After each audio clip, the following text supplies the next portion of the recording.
Hello, how's it going? Today I'm talking about 12 Rules for Life by Jordan Peterson. Now, I'm not going to talk about the entire 12 rules and explaining them. I'm just going to say what they mean to me and what benefits have I gotten from them. So I'm going to go through them pretty quick and discuss them a little bit. So first, stand up straight with your shoulders back. I'd like to say that the entire book is, about genetic advice, basically some cliches about how to live a decent life. And I know I am trying to discuss the books that I found benefit from and summarize. But seriously, the book does not have earth-shattering, mind-blowing ideas. It just have some principles that I found very beneficial, and I also have found in so many books. But I'd just like to talk about this one. So the first one, stand up straight with your shoulders back. In the past, I had social anxiety and problems with confidence, and I wanted to know how can I learn confidence? How can I become more confident? So I searched for books, and I found, I think, if I remember correctly, I found Unstoppable Confidence by Tony Robbins. And I started learning the advice that he gave. He had some practical tips on how to become more confident. The first one was to stand up straight. Fixing your posture, just the way you stand and the way you smile, the way you project yourself, reflects back on your inner confidence. And I really applied that, and I found it to be really, really beneficial. So it's just about fixing your outside appearance gives you initial or inside confidence. And it's really, really good. As they say, fake it until you make it. It works. Fake it and you will make it. The second thing, treat yourself like someone you would be responsible for. What I got from this point is take care of yourself. Take care of yourself. Yourself will take care of you. So many of us, when we get depressed and we fall back, we start to neglect ourselves. Why would I study and work out and wash my teeth and journal and do all the good habits when I feel bad? When I feel good, I will start doing the good habits. And actually, it doesn't happen. The reverse is the truth. When you do good, when you care for yourself, when you take a shower, brush your teeth, exercise, journal, do the good habits, yourself will become better, not the opposite. Number 3, make friends with people who want the best for you. Again, I mentioned before that there are people who are chargers and drainers. The people who charge you, the people who want you to be the best.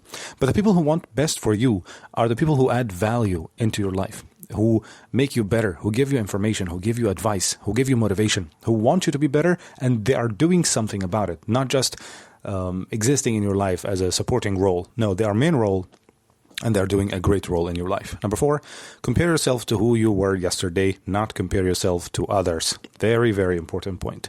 What did I do yesterday? What did I do last year? Who was I 5 years ago? Who was I 10 years ago? I have to ask myself this. And I know it's kind of depressing for some of us, but we have to look back at ourselves and then improve upon that. Because looking at others make you compare yourself and then get more depressed. You should not do that. I should not do that. I'm saying that to myself first. Compare yourself to what you did yesterday and become better every day. All right. Number 5, do not let your children do anything that makes you dislike them. Again, he gives weird names for the titles for the chapters. But what I got from this point is do not be suppressive to your children. Do not be over authoritative. Do not use your power over your children like control and so on. Children are like clay. You are forming them. My point of view from this point is to form them with love. There are 2 types of people in their house. The first type, when they come to their house, the children jump of joy and hug them and love them and laugh and tell them about their day and their life. They are best friends with their parents. And the other type is negligence. The other type does not have the emotions and the love between the parents. Now, I'm not a parent yet, but I read a lot of books about this because I do want to become a good parent one day, so I think it's a good point. Number 6, set your house in perfect order before you criticize the world. Again, when you fix your house does not mean literally your house. Or it could be the literal sense, the literal meaning for your house, but also could mean your mind. Fix your house, fix your environment, fix your mind, fix your priorities. Then your life will get in order. Do not look at the world and say, oh, this is bad, and let me try to fix that world. Look inside your house. Look inside your relationship with your father, your mom, your brothers and sisters, your family, your friends, your colleagues. Look inside your life. When you fix your life, you can then fix the world. When we have our lives in order, when each one of us who's responsible for their family fix their families or fix their family situation, the world is going to be better. So clean your porch and the world will be clean. Number 7, pursue what's meaningful, not what's expedient. What I got from this point was really beneficial. Life was not meant to be fun. Life was meant to be meaningful. Life is a test, and it's going to end with all of our death. I'm going to die. You're going to die. All of us are going to die. So why are we here? I know this might sound like a deep philosophical, psychological question, but some of us actually know that deep down we are thinking about it more than we should. And some of us do not think about it at all. I think there has to be a perfect balance. But the balance that I found from this point is make your life meaningful. We all have pains in our lives. What is the meaning behind that pain? Why are we suffering? When you find out the purpose of suffering, when you can move forward, I think suffering is a part of life that we all have to accept. Our life is not going to be completely about suffering and sadness and depression, and it's not going to be completely happiness and joy and laughter. It's going to change from this to that. There's day and night. There's summer and winter, and it's very cold right now. I still have a sore throat. But anyways, so chase the meaning behind the things that happen in your life and make it worth it, especially the pain, the suffering. You know, I've watched so many videos for Jordan Peterson, and I saw a video for him saying that every second passes in your life that is not painful, you should cherish. You should cherish the moments that are not painful, because so many are suffering for no reason, no purpose. They have no lesson from what they are suffering from. They're just suffering and they wish that their life is over. And all of us are suffering, but we don't wish it to be over. We wish it to be meaningful. We wish to leave an impact, and we learn why did we suffer and what is the best reaction to do for our suffering. So I think it's a very important and deep point. Number 8, tell the truth, or at least do not lie. I don't want to talk so much about some of these points.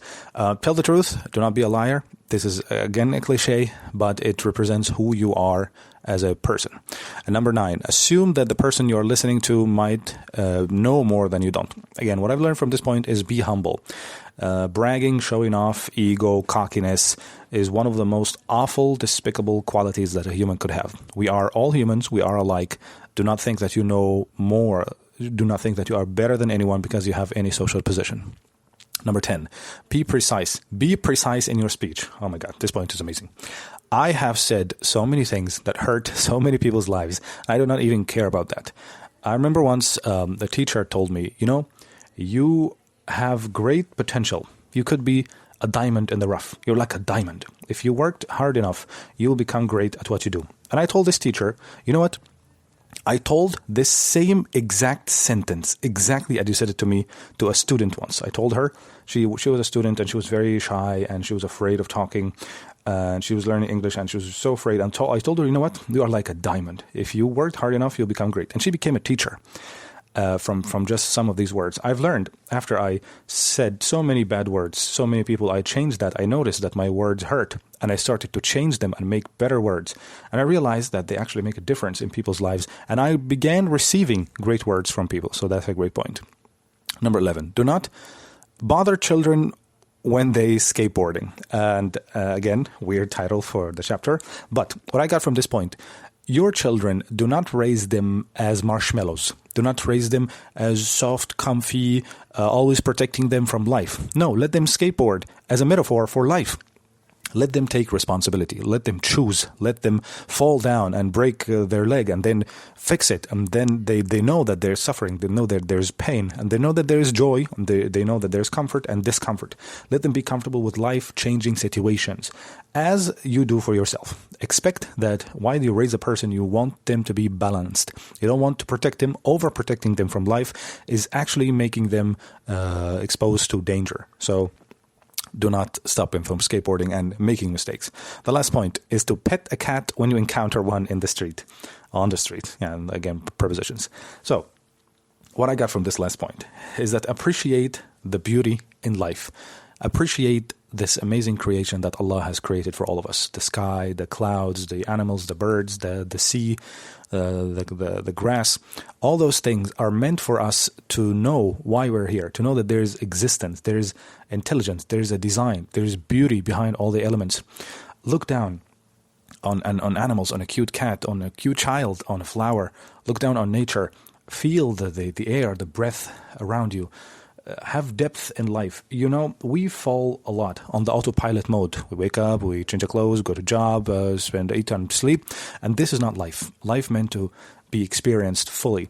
And I think this last point is very, very meaningful.